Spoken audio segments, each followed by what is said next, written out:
Graça e paz da parte do nosso Senhor, querido Jesus Cristo. Deus os abençoe neste novo dia e que hoje mais a chama da esperança de Deus penetre dentro dos nossos corações. Gostaria de hoje falar sobre a busca da cura. Nós cristãos podemos também buscar esta cura. E para isso gostaria de basear a mensagem de hoje em 2 Crônicas 7, 14 e 15, que diz assim: Se o meu povo, que se chama pelo meu nome, se humilhar e orar, e me buscar, e se converter dos seus maus caminhos, então eu ouvirei dos céus, perdoarei os seus pecados e sararei a sua terra. Estarão abertos os meus olhos e atentos os meus ouvidos à oração que se fizer neste lugar. Amém? Vamos orar? Pai querido, nós queremos pedir a bênção do Senhor sobre cada um de nós. Que o Senhor fale aos nossos corações. Que o Senhor também nos coloque numa posição ativa para buscarmos esta cura. Em nome de Jesus. Amém. Vamos dizer, muito tempo, institutos de pesquisas, universidades, indústrias avançam na busca de um tratamento. Medicações e vacinas são testadas para barrar esta epidemia. Embora ainda não existam remédios ou vacinas de uma eficácia confirmada de 100% contra o coronavírus, diversos países estão liderando pesquisas dentro desta área. Inclusive o Brasil. No Brasil, instituições como a UCP, Universidade de São Paulo, a Fiocruz, Fundação Oswaldo Cruz, se destacam na busca por essas respostas. A grande pergunta agora não é com respeito a estas pessoas, esses cientistas que estão buscando a cura. A grande pergunta é para nós cristãos, para nós que temos o Deus Todo-Poderoso. O que estamos fazendo para termos a cura? Para que nós possamos entender mais e nos enganjar também, como cientistas, nesta busca, nós precisamos entender o que Deus nos fala nesse texto que foi lido. Esse texto que foi lido está dentro de um contexto onde o rei Salomão estava inaugurando o templo construído, um templo magnífico que foi erguido, cheio de ouro, de pedras preciosas, de prata, bronze, madeiras de acácia e em outras coisas. O templo estava pronto.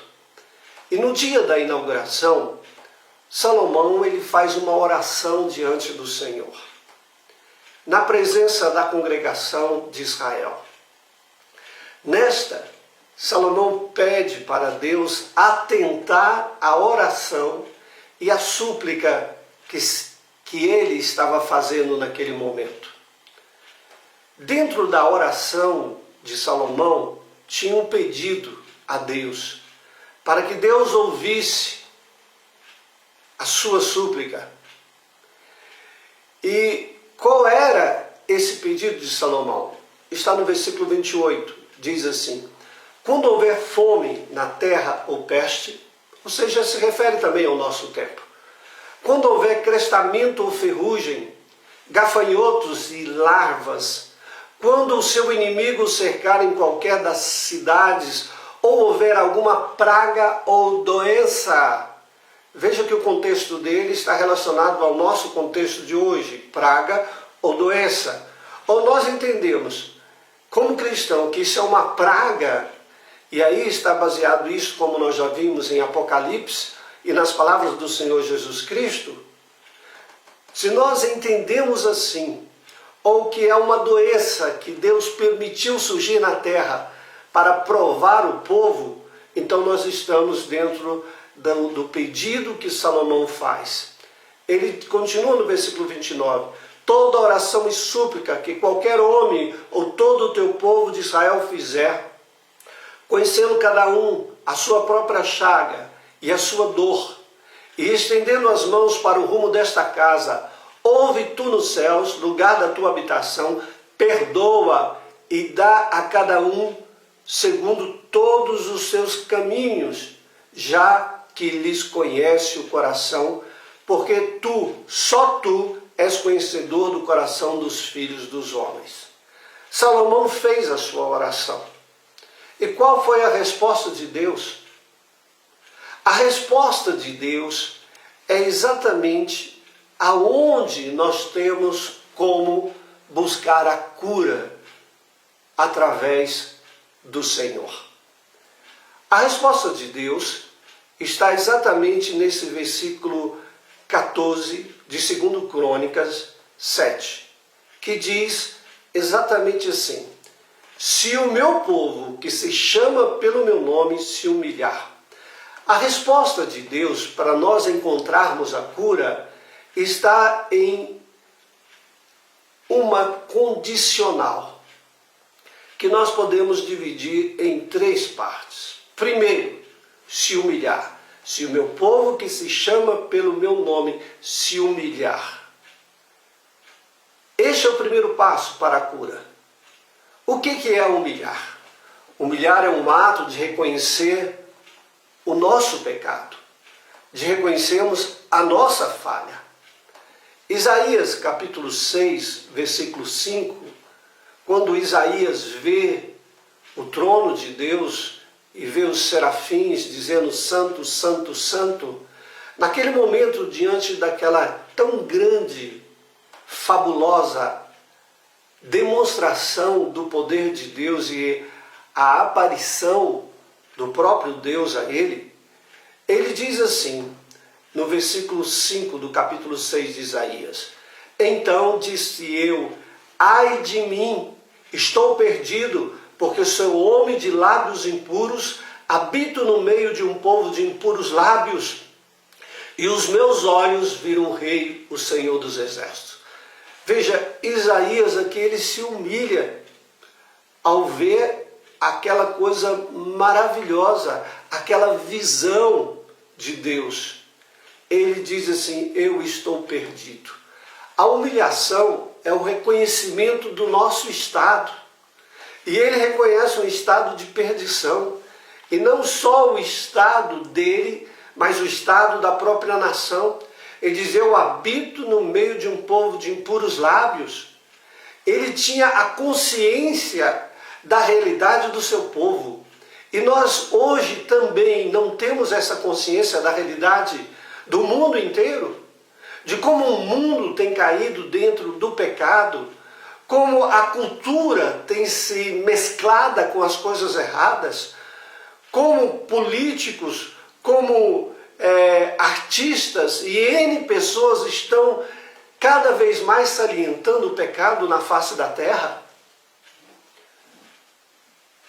Hoje em dia, nós vemos as pessoas se levantando contra aqueles que são puros. Estamos habitando no meio de um povo de impuros lábios, de palavrões, de palavras erradas, de ofensas e de N comportamentos sexuais errados. Este é o nosso tempo. E é importante nós reconhecermos isto.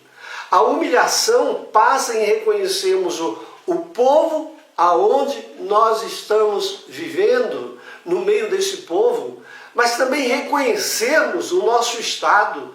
Ele diz que era um homem de lábios impuros, ou seja, ele reconhece os seus erros e as suas falhas.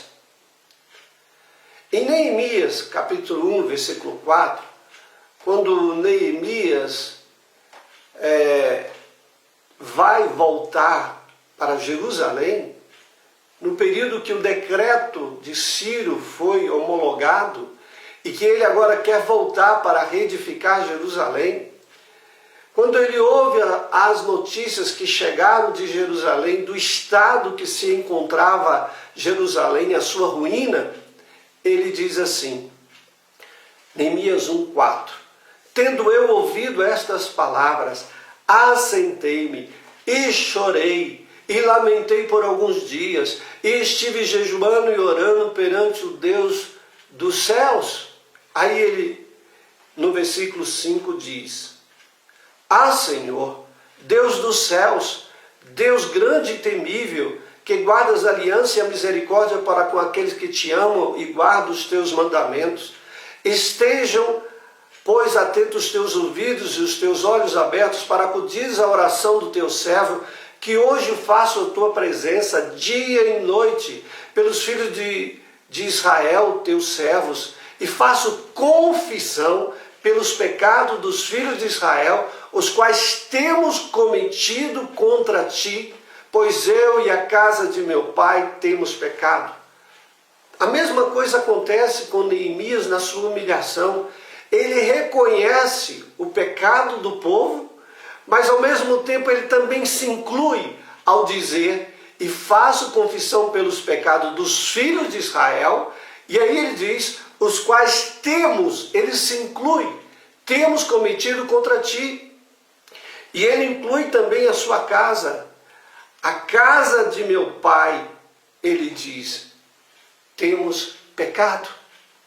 A humilhação passa por isso, pelo reconhecimento dos nossos pecados e das nossas falhas.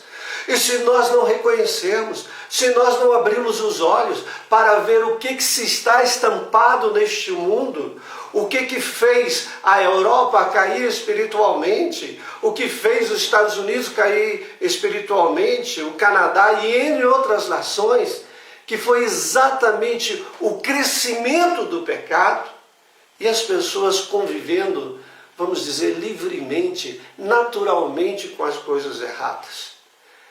A humilhação passa por isso, o reconhecimento dos nossos erros e dos nossos pecados. Este é o primeiro passo para conseguirmos a cura, humilhar. O segundo passo, diz o texto, que nós devemos nos humilhar, mas nós devemos também orar e buscar a Deus. Orar é buscarmos ter comunhão com Deus, é buscarmos uma vida unida com Deus, em falar, em abrir o nosso coração ao Senhor.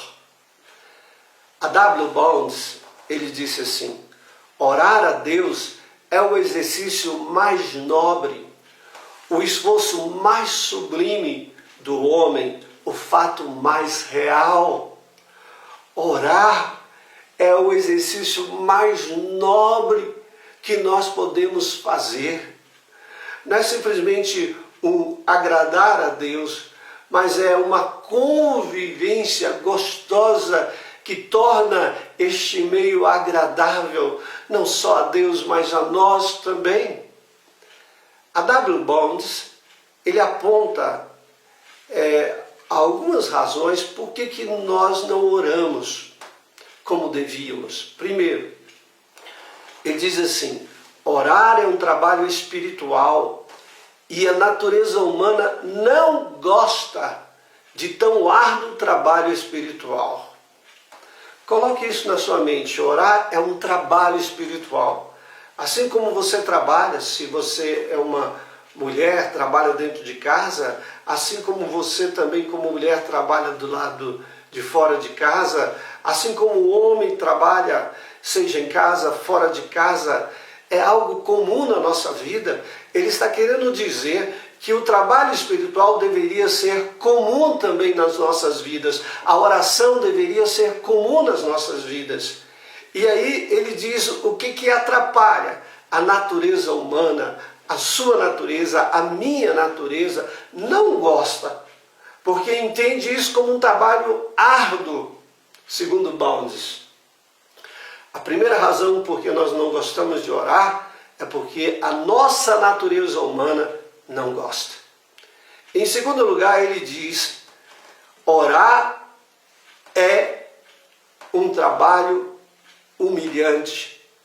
Humilha o intelecto e o orgulho, crucifica a vanglória, assinala a nossa derrota espiritual, e tudo isso é duro para a carne e o sangue.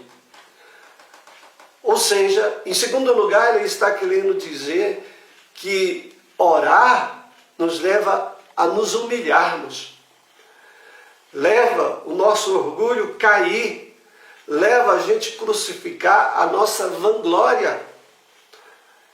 E isso, como diz aqui, é duro para a nossa carne e o nosso sangue. Esta é a segunda razão. A terceira razão, ele diz assim, orar pouco é uma espécie de desculpa, um desencargo de consciência, uma farsa e uma ilusão. Nós, em terceiro lugar, tentamos nos desculpar diante de Deus, de tirar um desencargo da nossa consciência, orando um pouquinho só. Então, quando nós fazemos isto, a oração jamais vai ser produtiva. Em quarto lugar, ele diz assim, a causa principal da minha pobreza e da esterilidade espiritual é devido a uma negligência injustificável de orar. Esta causa é uma causa, como ele diz, de espiritualidade estéril. E a espiritualidade estéril mostra a negligência injustificável em orar. Isso é péssimo. Nós, às vezes, não oramos suficientemente. Nós, às vezes, arranjamos desculpas para não orar. É por isso que as nossas orações não têm efeito, por causa dessas quatro coisas. Mas ele diz uma coisa muito importante para nós. A oração que dá cor e tendência ao caráter, ao nosso caráter, não é um passatempo curto e agradável. Entenda que a oração que vai dar cor à sua vida, ao seu caráter, e que vai fazer algo ser real, algo permanente na sua vida, ele coloca aqui que não deve ser um passatempo. Aí ele diz, deve penetrar tão fortemente no coração e na vida, como um forte clamor e lágrimas de Cristo. O nosso padrão de oração é a cruz de Cristo. É nós olharmos o quanto que Jesus sofreu. A nossa oração tem que ter um forte clamor semelhante àquele momento que Jesus esteve na cruz do Calvário. Semelhante àquele momento que Jesus esteve também lá no jardim de oração. No momento em que ele buscou a Deus e ainda suou sangue. A nossa oração tem que ser muito mais profunda. E nós não podemos dizer que estamos orando para termos a cura se é algo tão mesquinho. Nós precisamos lutar mais. Nós precisamos realmente estarmos na cruz do Calvário com Cristo, oferecendo um clamor profundo ao nosso Deus. Aqui, em orar e buscar a Deus, nós encontramos o caminho para a cura. Lembre-se de Jeremias 29:13. Buscar-me-eis e me achareis quando me buscardes de todo o vosso coração. Aqui está a segunda condicional de Deus para termos a cura. Primeira, humilhar. Segundo, orar e buscar a Deus. E o terceiro, diz assim, e se converter dos seus maus caminhos. Às vezes nós entendemos humilhar como conversão. Não. Humilhar é um momento. A conversão é mudança de caminho. nós nos humilhamos e vemos a gravidade do nosso pecado e da nossa falha. Amém por isso. Mas não é só ver a gravidade, o nosso pecado, mas é mudar o caminho. Conversão significa mudança de caminho. É como se um comandante chegasse para você e você estivesse marchando e ele dissesse para você: meia volta, volver. Ou seja, mude o caminho e você imediatamente muda o seu caminho.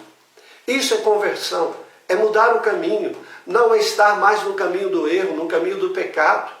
E para qual caminho nós devemos mudar? Eu posso mudar para esse caminho, eu posso mudar para aquele outro, ou para aquele, ou para aquele.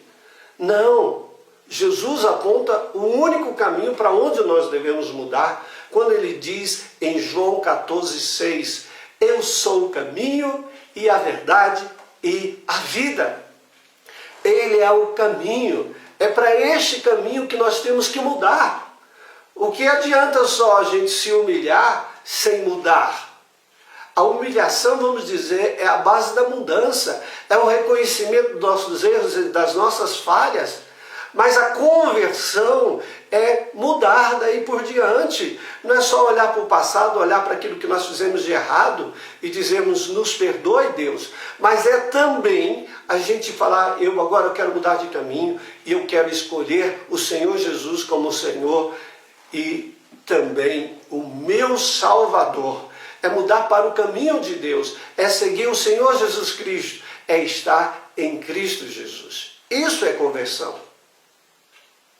Então, se converta, mude de caminho. E assim nós podemos concluir dizendo, realizamos aquilo que Jesus nos pediu.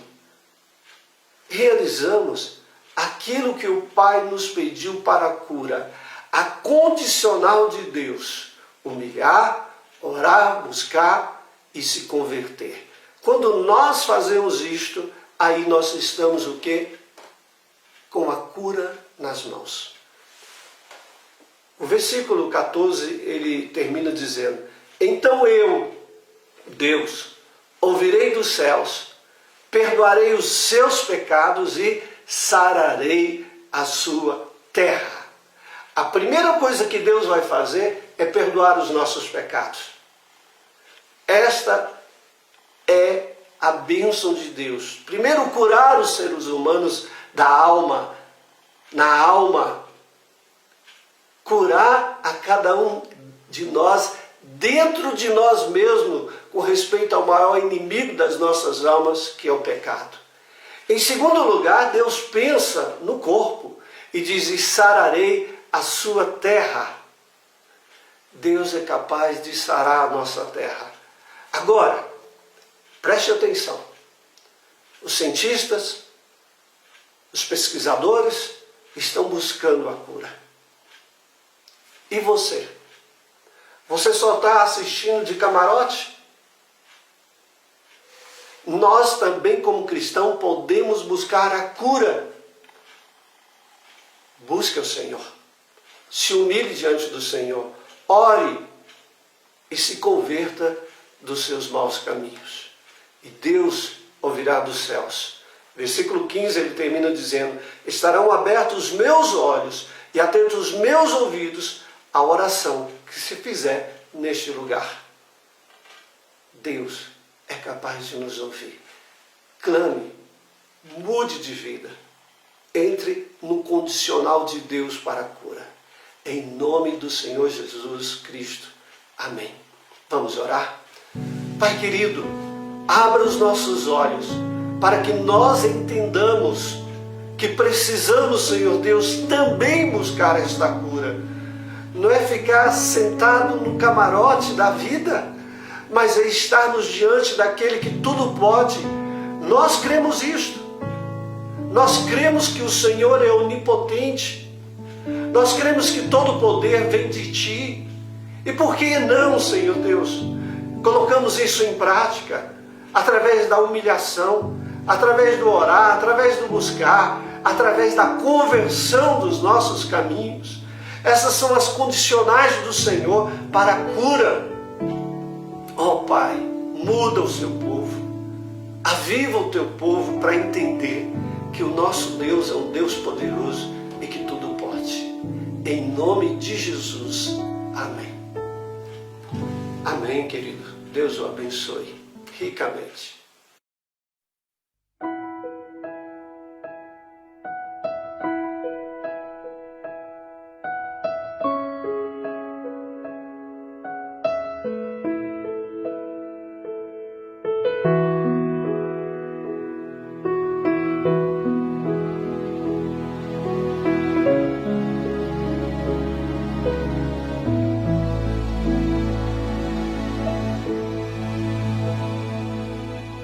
Se meu povo que tem meu nome se humilhar e orar, se meu povo se arrepender dos seus caminhos maus, então os ouvirei, perdoarei, sararei a terra e suas feridas. Eu me levantarei para os defender. Defenderei o povo que leva o meu nome.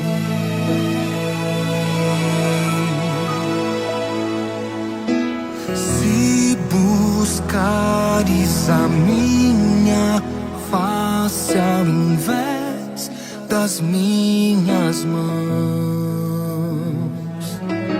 se orares uns pelos outros e não por coisas vãs, então os ouvirei e os perdoarei, sararei a terra e suas feridas. Eu me levantarei para os defender. Defenderei o povo que leva o meu nome. Então me lembrarei das minhas promessas. Ouvirei as preces, sararei a terra. Eu seguirei de novo, ainda nesse tempo, como um só povo que pede por renovo.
Por